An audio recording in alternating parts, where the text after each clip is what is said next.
Soon. Now, the 8th cyclist killed in London so far this year has sparked demonstrations around the city. Ying Tao was crushed beneath the wheels of a tipper lorry turning left.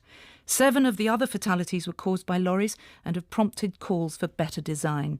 But there is a safer truck already available. The driver sits much lower down than in a traditional cab, and the driver's window, as in buses, is much larger. Melanie Abbott went to see one in action. When I'm sitting in a normal lorry, all I'm doing is looking down to see cyclists come past. You can see so much more than what you can see in a normal tipper.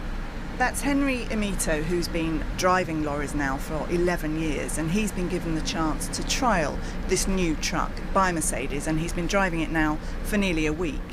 For me, it's a lot better for cyclists, pedestrians and people on motorbikes.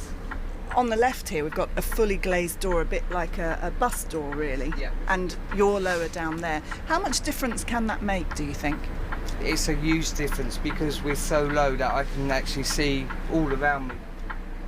I'm Charlie Stamford from Cemex UK.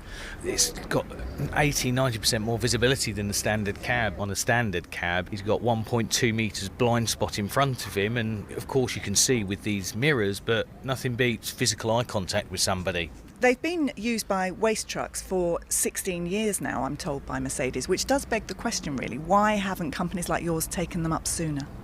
Well, there wasn't a tipper vehicle been designed. This is the first that has been built, and in fact we've already ordered our own, which is being delivered sometime in August. Potentially we will be purchasing more of these as we go through our natural fleet replacement. Because you're ordering one now out of just 900. Nationally, yes, these are urban vehicles, that don't work necessarily in the hills of Cumbria. Mercedes has sold 12 of these trucks so far. Cemex, formerly Ready Mix Concrete, was urged to look at new designs by one insistent campaigner, Cynthia Barlow. My daughter was killed in 2000. She was cycling to work in the city of London when a concrete mixer lorry turned left across her path and immediately killed her. It was a shattering experience, as anybody can imagine, to lose my only child, my lovely daughter, who I was very close to, and then suddenly she's dead. And what was clear to me was that it could have been prevented. So that motivated me to take up the battle on her behalf. There has been this new lorry introduced now by Mercedes. What did you think of it? Oh, I think this is a tremendous improvement. Increasing the amount of vision around the lorry is really important. I'm very glad of that. Cynthia Barlow started working with Cemex after buying shares in the company 13 years ago so she could speak out at their AGM. She believes she is being listened to. We do not just want action on killer tippers from City Hall. We demand it. Cyclists demonstrating here believe much more could be done. Get these vehicles off our roads during rush hour. Around 200 of them have gathered here, and just a short time ago there was a mass lie down. They put down their bicycles and lay down in the road and blocked the traffic for a couple of minutes and had 2 minutes silence for the woman who died last week. 7 roads converge here. It is one of the trickiest junctions in the city. The pressure group Stop Killing Cyclists says there should be a 20-mile-an-hour speed limit on all London roads, a ban on tipper trucks in the rush hour, and much more money spent on cycling infrastructure. The real issue is 1.3% of the transport budget in London is being spent on cycling, and that's what's being planned for the next 10 years. 4% of the traffic in London is already cyclists. 33% of the traffic at this terrible junction is cyclists at rush hour in the morning. So we are calling for a proportionate amount of money to be spent on cycling. We're calling for 10% of the budget by 2020 to be invested in cycling. Donica McCarthy is the co-founder of Stop Killing Cyclists. That would bring us up towards the Dutch level, which is around £28 per person.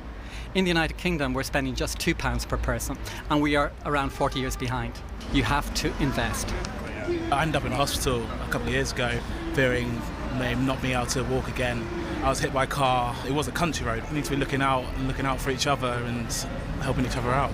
What do you think of the standard of driving that you see around the city? Little mistakes that people are going to make in such a congested area, people will get killed, will get injured. On the whole, it's pretty good. What about the standard of cycling? I've probably had as many close shaves with cyclists as I have with cars and lorries. I have had white vans coming very close to the edge of my handlebars. I think it's very difficult to judge sometimes. What about the standard of cycling? I have seen cyclists on pavements. Oh yeah, cyclists are not angels, but it's very frustrating. And when people behave badly, it just makes my heart sink. Because I think, and you can see why car drivers get upset. We are men and women who choose to cycle. Already in this country it's very divisive, and people who are called cyclists are seen as lycra wearing, helmet wearing, red light jumping, and they're not seen as people like me who are 62. Andrew Gilligan, the Cycling Commissioner for London, says the city will become more cycle friendly with an investment of £1 billion over the next 10 years. We're installing, as we speak, a whole series of segregated routes for cyclists. We're installing better junctions, and those are very costly physical works, and they're going in right now. £1 billion over 10 years is not an enormous amount when you think that refurbishing Bank Underground is costing £500 million. One of the great joys of cycling infrastructure is that it's cheap, and I don't think we should measure the effectiveness by how much money we spend. I think we should measure the effectiveness by what we do, and we are doing Europe's most ambitious cycling programme. What about this idea of banning all trucks in rush hour? I looked at this in 2013, and there would have been a flood of lorries onto the streets after the ban ended at 9 or 9:30, and there were fewer cyclists around at that time, but there are more pedestrians, particularly pensioners. So you might have got fewer cyclists being killed, slightly fewer, but you would probably have got more pedestrians being killed. Unofficial statistics show 54 cyclists have died so far this year across Great Britain. More pedestrians were killed last year than cyclists, but far more cyclists were seriously injured, and that's on the rise. Though a lorry ban has been ruled out, in September all lorries in London must have cycle guards over their wheels to protect cyclists and wide-angle mirrors to see curbs. Charlie Lloyd from the London Cycling Campaign. A lot of the improvements are on almost 90% of the lorries already, so this will catch the 10% that have missed out through various exemptions. It doesn't come in until September though, is that soon enough? Well, they were talking about it for 3 or 4 years. Yes, it would have been great if it was in 5 or 6 years ago. 2 of the lorries involved in fatal crashes this year in London would have been modified. Whether that would have made a difference, we don't know. Sadly, this is the 7th time I've set up a vigil today. Ying Tao was the 6th woman to be killed. The 7th person. Campaigners say until they do see a difference in cycle safety, they will keep holding vigils for cyclists who lose their lives in the future. Melanie Abbott reporting. We did ask to speak to the cycling minister Robert Goodwill, but he wasn't available. He told us he wants to double the number of journeys made by bicycle, and at least £240 million will be invested, he says, over the next 5 years in cycle training in schools and cycling infrastructure.